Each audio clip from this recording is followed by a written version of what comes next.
Hi everyone, this week on the show we've got Collette. We're going to be talking about AML and what that means for agents. Collette, before we do anything useful, can you just give us a quick introduction as to who you are and what you've been up to, please? Yep, so I'm Collette Allen. I work for SmartSearch. It's a leading anti-money laundering software company. I joined the business in 2013, so I've been here quite a while now and seen lots of different changes, things like when HMRC started to regulate estate agents. And day to day, I'm now a board director, so I'm Client Services Director and have to look after all of our lovely customers, making sure that they're happy and that they love our product. And yeah, that's, I guess, what I get up to. That's a good introduction. That's a good introduction. For anybody, look, most people know this stuff, right? But for anybody that's new, doesn't know, could you just give us an overview as to what is AML in its simplest form? Yeah. So AML stands for anti-money laundering. So this is the act of trying to prevent money laundering. And to put it simply, I guess there's lots of bad people out there, lots of criminals doing illegal activities where they're making funds from those activities. And they need some way to be able to spend that cash, but they can't just pop into a shop and do that. So instead, they look to clean that money, and that's money laundering. Estate agents are obviously involved in that because they use the property market to be able to clean those funds. But essentially, we're trying to prevent any criminal activities that create cash within the market. We want to stop them being able to clean that money. Okay. And is it difficult for an agent to keep everything compliant? Yes, and we hear this a lot from clients as well, especially if they're doing things manually. So if they're collecting passports, driving licenses, utility bills from their customers, it can be really time consuming. And as we've seen recently highlighted in the news a lot, trying to understand who owns a property and who controls a business that might own that property, it can be really, really complicated. And the last thing estate agents want to be doing is a lot of admin work to try and prevent money laundering that actually stops them being able to sell their houses or work in the rental market. So we're trying to make that as easy as possible by simplifying that whole process, making sure that they can identify and verify their customers, whether it's individuals or businesses. And we can do this within 2 seconds for a person and a couple of minutes for a business.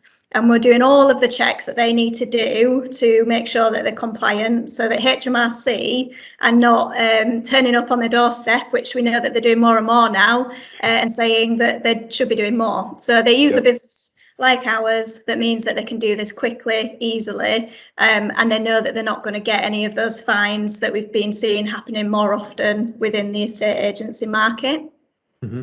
It is, I suppose, it is a worry for agents to make sure they're compliant and ticking all the right boxes to make sure it's all happening. So, you know, I can see that for agents, it's not sometimes as simple as it seems. No, no, definitely not. And I think, well, we've seen with the Pandora Papers that trying to be able to establish that customer on paper sounds dead easy. But in practice, it can be really, really difficult. We know that criminals are using property to be able to clean their funds. And so they're going to be really good at hiding their identities.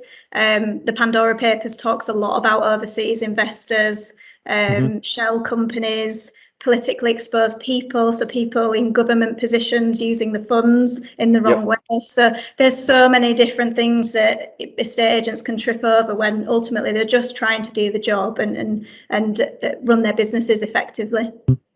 What you've just said there leads me quite nicely on to a question from Graham, editorial director of the Today publications. So let's read it out for you. There seems to be a lot of guidance and expertise about AML available to agents for many years now, yet some agents are routinely accused of being lax at the subject. The London market can sometimes be seen as dirty and awash with funds from uncertain overseas sources. Do you think the industry needs to become even more transparent?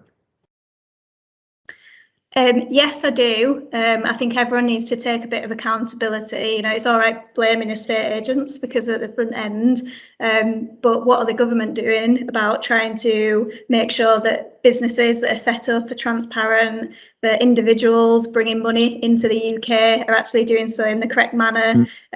a lot of that is facilitated by these tax havens that came up so often in the Pandora Papers. And so I think it's a balance between making that more transparent, but also businesses like ours making it easier for estate agents to be able to establish who is behind that customer or that property. But ultimately, the government have been saying for a long time now that they'll create a register of trusts or overseas, if they're in the British Virgin Islands, I bet estate agents here, businesses that are based there and just think, oh no, how am I going to actually verify this person? Yeah. Really get to the bottom of who owns this property. So I think, there's a lot of different individuals that really need to come together and work hard to make sure that if people are going through that process, there's some requirement to disclose who's behind those entities. Otherwise, it can't just all fall on the estate agents to do that, but they can do what they can using systems like SmartSearch to make it a bit more simple for them.